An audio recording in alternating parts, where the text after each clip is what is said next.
मित्रांनो, लिसन टू री ॲप्लिकेशन तुम्हाला सर्व प्रकारचे स्पर्धा परीक्षांसाठी आवश्यक असणारे ऑडिओ बुक्स, ऑडिओ नोट्स आणि इतर मटेरियल देखील उपलब्ध करून देते. 7. खेळ आणि इतिहास. मनोरंजन व शारीरिक व्यायाम यासाठी केली जाणारी कोणतीही कृती म्हणजे खेळ. खेळांचा इतिहास हा माणसाने एवढाच जुना आहे, कारण खेळणं ही माणसाची नैसर्गिक प्रवृत्ती आहे. मानवाच्या प्रारंभीच्या काळात विविध प्रकारचे खेळ खेळले जात. शिकार हा जसा उदरनिर्वाहाचा मार्ग होता, तसाच तो खेळ व मनोरंजनाचाही एक भाग होता.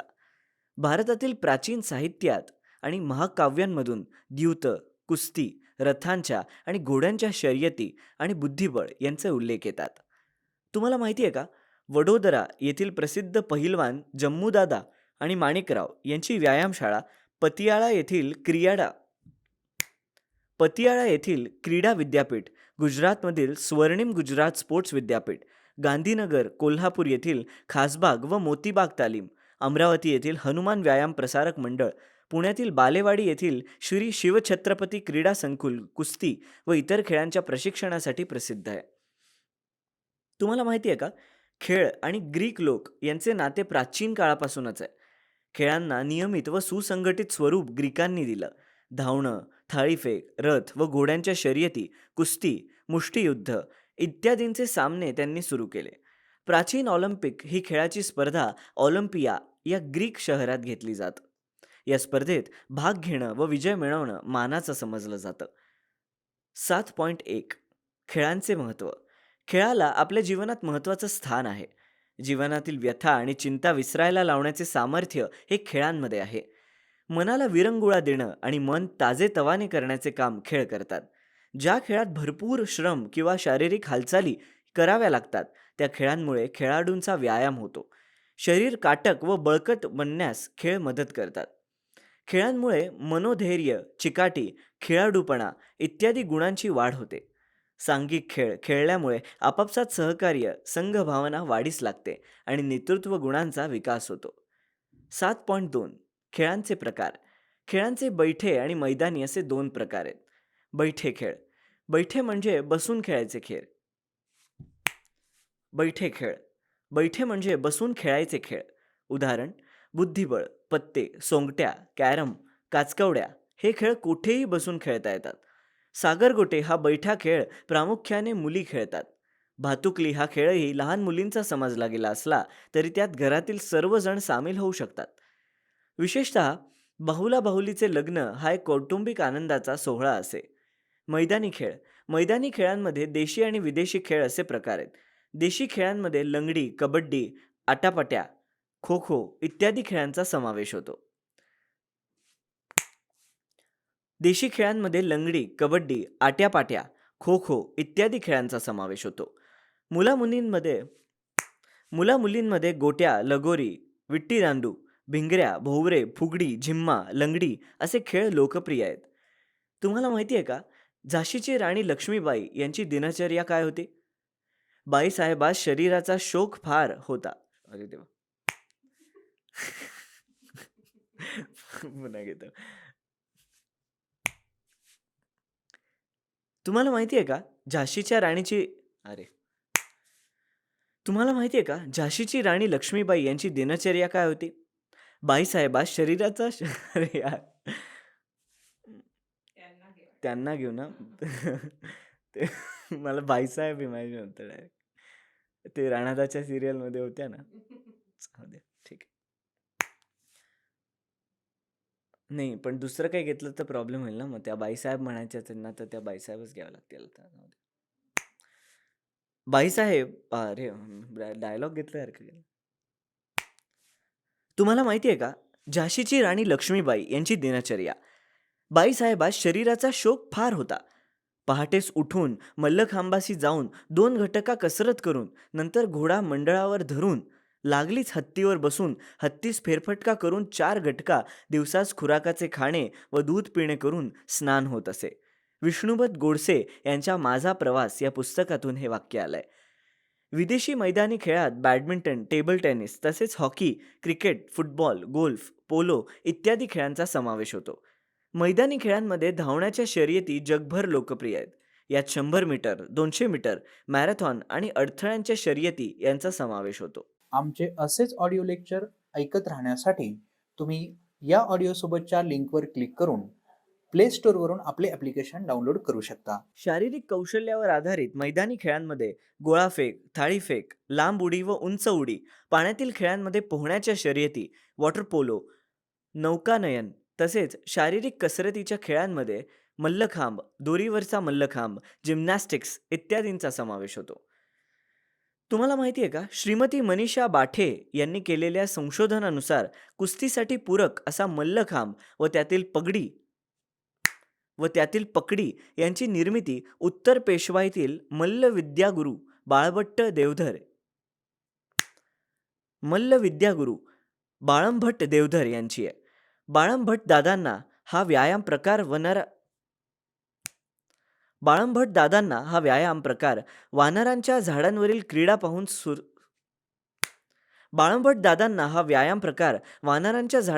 क्रीडा पाहून स्फुरला असेही त्यांनी नमूद केले आहे. साहसी खेळ, स्केटिंग आणि स्कीइंग, घसरण्याच्या शर्यती, आईस हॉकी हे खेळ लोकप्रिय आहेत. साहसी व रोमांचकारी खेळांमध्ये प्रस्तरारोहण बरोबर होतं साहसी व रोमांचकारी खेळांमध्ये प्रस्तरारोहण, ग्लायडिंग, मोटारसायकल, मोटार कार यांच्या शर्यतींचा समावेश होतो. चला शोधूयात. शिक्षक, पालक आणि आंतरजलाच्या मदतीने कुस्तीगीर खाशाबा जाधव, मारुती माने, भारतरत्न सचिन तेंडुलकर यांच्या जीवनाविषयी माहिती मिळवूया. खेळांच्या स्पर्धांना जगभर मान्यता मिळाली आहे.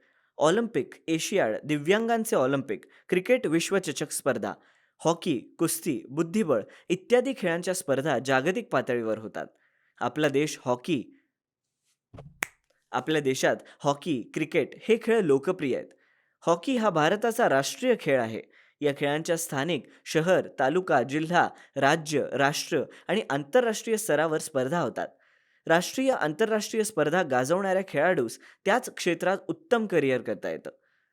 तुम्हाला माहिती आहे का, मेजर ध्यानचंद हे भारतीय हॉकीचे खेळाडू आणि संघनायक होते. त्यांच्या नेतृत्वाखाली 1936 साली भारतीय हॉकी संघाने बर्लिन ऑलिम्पिकमध्ये सुवर्ण पदक जिंकले.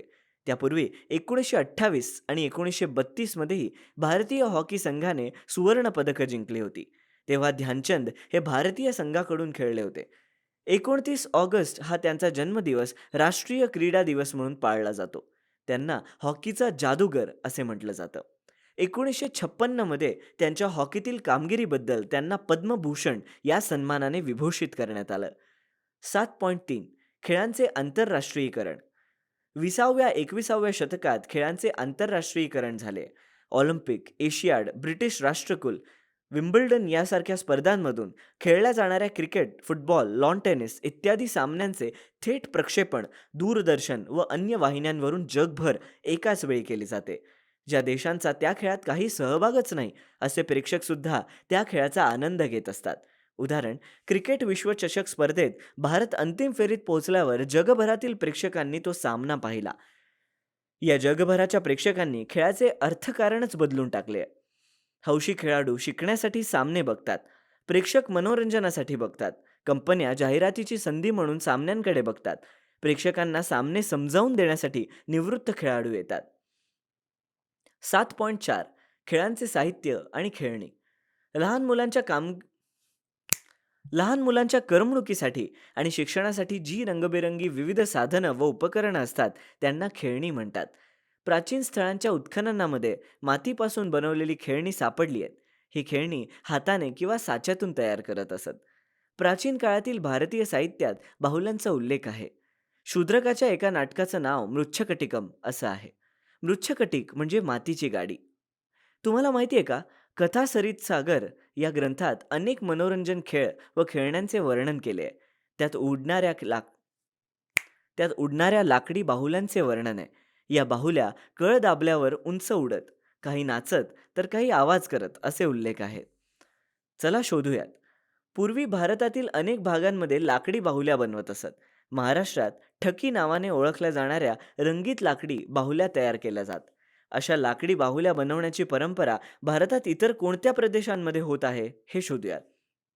त्या प्रांतात त्या बाहुल्यांना काय नावं आहेत तेही शोधूयात. आमचे असेच ऑडिओ लेक्चर ऐकत राहण्यासाठी तुम्ही या ऑडिओसोबतच्या लिंकवर क्लिक करून प्ले स्टोअरवरून आपले ॲप्लिकेशन डाउनलोड करू शकता. 7.5 खेळणी आणि इतिहास. खेळण्यांमधून इतिहास आणि तंत्रज्ञानाची प्रगती यावर प्रकाश पडतो. धार्मिक आणि सांस्कृतिक परंपरा समजतात. महाराष्ट्रात दिवाळीत किल्ले करण्याची मोठी परंपरा आहे. या मातीच्या किल्ल्यांवर छत्रपती शिवाजी महाराज आणि त्यांचे सहकारी यांच्या प्रतिमा ठेवतात. महाराष्ट्रातील किल्ल्यांच्या सहाय्याने घडलेल्या इतिहासाला उजाळा देण्याचाच हा एक प्रकार आहे. इतिहासातील इटलीतील पोम्पेई शहराच्या पॉम्पेई इटलीतील पॉम्पेई शहराच्या उत्खननात एक भारतीय हिंदू हस्तिदंती इटलीतील पॉम्पेई शहराच्या उत्खननात एक भारतीय हस्तिदंती बाहुली सापडली. ती पहिल्या शतकातील असावी असा इतिहासकारांचा अंदाज आहे. त्यावरून भारत आणि रोम यांच्यातील परस्पर संबंधांबद्दल अनुमान करता येतात. अशा रीतीने उत्खनन मिळालेली खेळणी ही प्राचीन काळी विविध देशांमधील परस्पर संबंधांवर प्रकाश टाकू शकते. 7.6 खेळ आणि संबंधित साहित्य व चित्रपट. खेळाशी संबंधित साहित्य ही एक नवी ज्ञानशाखा आहे. खेळांशी संबंधित पुस्तकं, कोश नव्याने तयार होत आहेत. मराठी भाषेत नुकताच मल्लखांबाचा इतिहास प्रकाशित झाला. व्यायाम या विषयावर कोश आहे. खेळ या विषयाला वाहिलेले षटकार नावाचे नियतकालिक पूर्वी प्रसिद्ध होत होते. इंग्रजीमध्ये खेळ या विषयावर विपुल प्रमाणात साहित्य उपलब्ध होत आहे. खेळ या विषयाला वाहून घेतलेल्या दूरदर्शन वाहिन्या आहेत. अलीकडच्या काळात खेळ आणि खेळाडूंचा जीवनपट यावर काही हिंदी व इंग्लिश चित्रपटांची निर्मिती झाली. उदाहरण मेरी कॉम आणि दंगल. मेरी कॉम ही ऑलिम्पिकमध्ये भाग घेणारी आणि कांस्य पदक मिळवणारी पहिली महिला मुष्टियोद्धा आणि फोगट भगिनी या पहिल्या महिला कुस्तीगीर यांच्या जीवनावर हे चित्रपट आधारलेले आहेत. चित्रपट बनवताना चित्रपटांचा कालखंड, त्या काळातील भाषा, पेहराव, सामान्य जीवन चित्रपट बनवताना चित्रपटाचा कालखंड, त्या काळातील भाषा, पेहराव, सामान्य जनजीवन या सगळ्यांचा सखोल अभ्यास करावा लागतो. या गोष्टींचा सखोल अभ्यास करणं इतिहासाच्या विद्यार्थ्यांना शक्य असतं. कोशांतर्गत वा वर्तमानपत्र किंवा अन्य ठिकाणी क्रीडा या विषयावर लिहिताना खेळांचा इतिहास माहिती असणं आवश्यक असतं. 7.7 खेळ आणि व्यावसायिक संधी. खेळ आणि इतिहास या गोष्टी वरवर पाहता भिन्न वाटल्या तरीसुद्धा त्यांचा निकटचा संबंध आहे. इतिहासाच्या विद्यार्थ्यांना क्रीडा क्षेत्रात अनेक संधी आहेत. ऑलिम्पिक किंवा एशियाड सामने किंवा कोणत्याही स्वरूपाची राष्ट्रीय व आंतरराष्ट्रीय स्पर्धांच्या संदर्भातील लेखन, समीक्षा करण्यासाठी इतिहासाच्या जाणकारांची मदत घ्यावी लागते. खेळांच्या स्पर्धा सुरू असताना त्याबद्दल समीक्षापूर्वक निवेदन करण्यासाठी तज्ज्ञांची आवश्यकता असते. या तज्ज्ञांना खेळाचा इतिहास, मागील आकडेवारी, खेळातील विक्रम, गाजलेले खेळाडू, खेळासंबंधीची ऐतिहासिक आठवण अशा गोष्टींची माहिती देणं गरजेचं असतं. यासाठी इतिहास उपयुक्त ठरतो. दूरदर्शनावरून हॉकी, क्रिकेट, फुटबॉल, कबड्डी, बुद्धिबळ इत्यादी खेळांच्या सामन्यांचे प्रत्यक्ष सामना चालू असतानाचे प्रक्षेपण चालू असते. विविध वाहिन्यांमुळे या खेळासंबंधित नोंदी ठेवणाऱ्यांना महत्त्व प्राप्त झालं आहे. खेळाशी संबंधित असणाऱ्या वाहिन्या 24 तास सुरू असतात. त्यामुळे या क्षेत्रात रोजगाराच्या अनेक संधी उपलब्ध आहेत. खेळाच्या स्पर्धांमध्ये पंचांची आवश्यकता असते. पंच म्हणून पात्रता प्राप्त करण्यासाठी परीक्षा असतात. अशी पात्रता प्राप्त केलेल्या पंचांना जिल्हा, राज्य, राष्ट्रीय आणि आंतरराष्ट्रीय स्तरावर काम करण्याची संधी मिळते. सरकारी आणि खाजगी पातळीवरून खेळताना उत्तेजन देण्याचे प्रयत्न चालू आहेत. खेळाडूंसाठी शिष्यवृत्तींची व्यवस्था करण्यात आली आहे. सरकारी आणि